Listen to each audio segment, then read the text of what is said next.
All right, welcome to the Bears Gym, folks. We have some Bible study for you today. Genesis 49, as we are winding down towards the end of the book of Genesis, the first book in the Bible. A wonderful book. It's been a long study, and we are winding down towards the end here. Genesis 49. And Jacob called unto his sons and said, Gather yourselves together, that I may tell you that which shall befall you in the last days. Gather yourselves together and hear, ye sons of Jacob.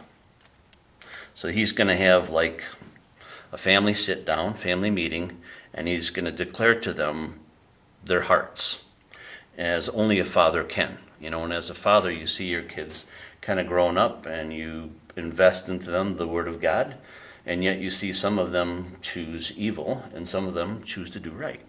And Jacob is about to do that here.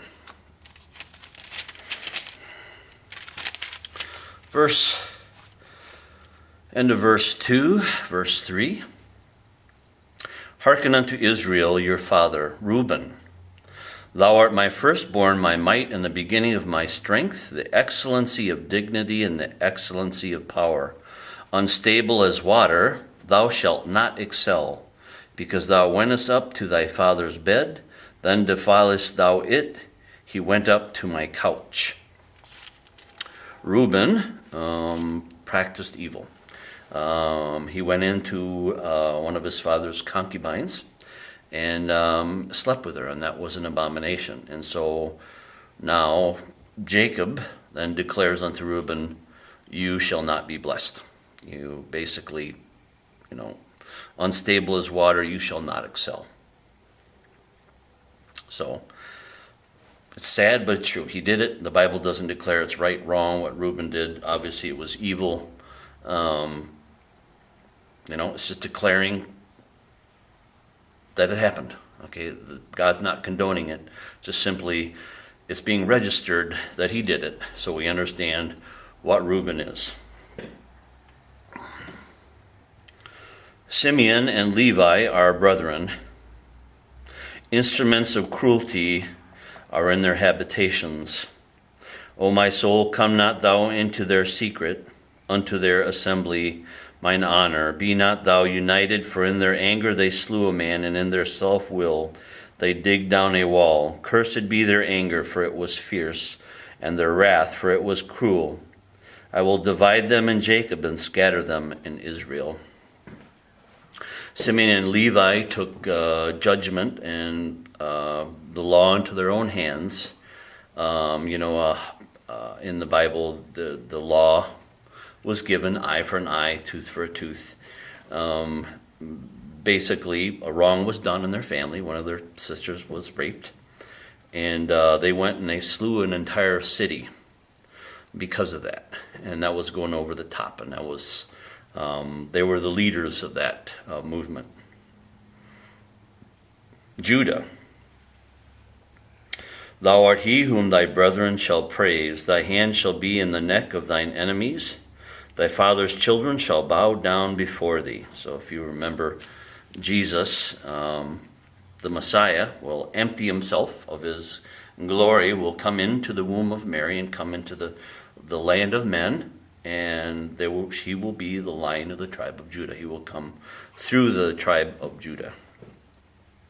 Judah is a lion's whelp from the prey. My son, thou art gone up. He stooped down, he couched as a lion, and as an old lion, who shall rouse him up? The scepter shall not depart from Judah, nor a lawgiver from between his feet, until Shiloh come, and unto him shall the gathering of the people be. Binding his foal unto the vine, and his donkey's colt unto the choice vine, he washed his garments in wine, and is clothed in the blood of grapes. His eyes shall be red with wine, and his teeth white with milk. So there's a little insight into the Messiah there. He will have hardship. He will bring justice, but he will also bring judgment. We'll see that in the end of the Bible, in the book of Revelation, when we get there and we study that. In the end of the age, God will bring it to fulfillment, and he will be the prince over all the earth. And the scepter will not depart from Judah, because it hasn't departed. Someone in the line of Judah is carrying on that lineage unto the very end. And then Christ will come down and set up his rule upon the earth. And I believe there will be a new heavens and a new earth in which righteousness dwells. And whatever that is, Christ will be the high king. He will be the prince, and he will be submitted to the Father. And that all comes through the Lion of the tribe of Judah. Okay, so that's kind of it's like a picture. When you say the Lion of the tribe of Judah, it's like a picture. And that's a picture of Christ in the power of him coming throughout the ages to the end. There will be somebody there from the tribe of Judah in the end, and he will represent the scepter.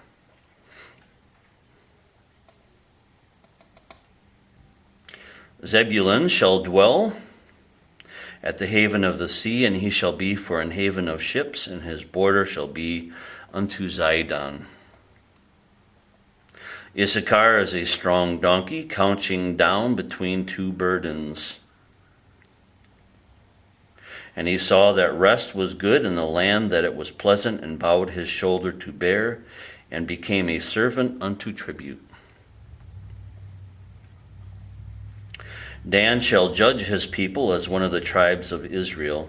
Dan shall be a serpent by the way, an adder in the path, that biteth the horse's heels, so that his rider shall fall backwards. I have waited for thy salvation, O Lord.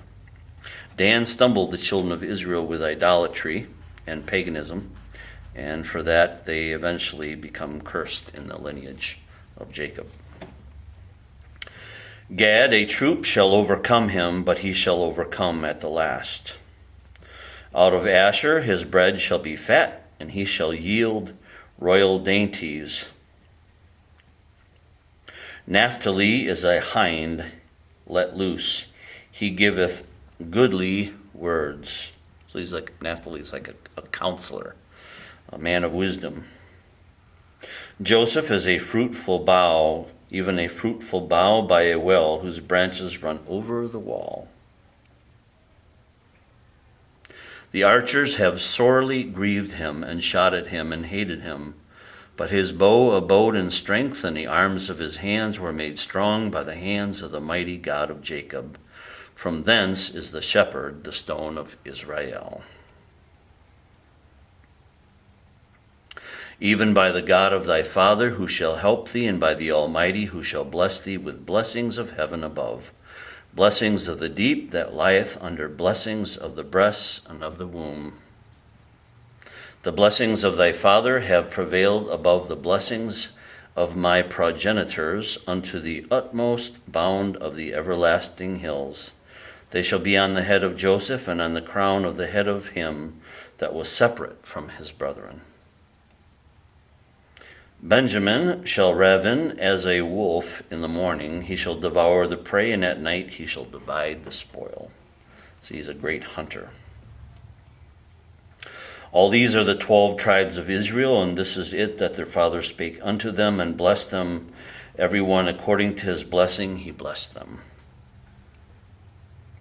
And he charged them and said unto them, I am to be gathered unto my people. Bury me with my fathers in the cave that is in the field of Ephron the Hittite, in the cave that is in the field of Machpelah, where Abraham and Sarah were buried, which is before Mamre in the land of Canaan, which Abraham bought with the field of Ephron the Hittite for a possession of a burying place. There they buried Abraham and Sarah his wife. There they buried Isaac and Rebekah his wife. And there I buried Leah. So that kind of gives you a little insight that both Rachel and Leah have died at this point. The purchase of the field and of the cave that is therein was from the children of Heth. And when Jacob had made an end of commanding his sons, he gathered up his feet into the bed, yielded up the ghost, and was gathered unto his people. That's kind of a wonderful kind of, I don't know if that kind of Viking gathered to my gathered to the halls of the warriors, that kind of whole thing. There's a picture to that. Jacob was a righteous man, and he will be gathered to his righteous people, not to the wicked. Just because he was a Jew, an Israeli, or a Hebrew, doesn't mean they all go to heaven. But he was gathered together with his people, the righteous people, because the righteous people are those that follow the one true God. And he was of that people, and he was gathered to them. Kind of a cool saying. Anyway, it's finishing up there, Genesis 49. I think we did pretty good as far as time goes. And that is the end of Jacob's life. Now Israel is represented by his sons. And we shall see how they do next time. So God bless you from the Bears Gym. We'll see you, folks.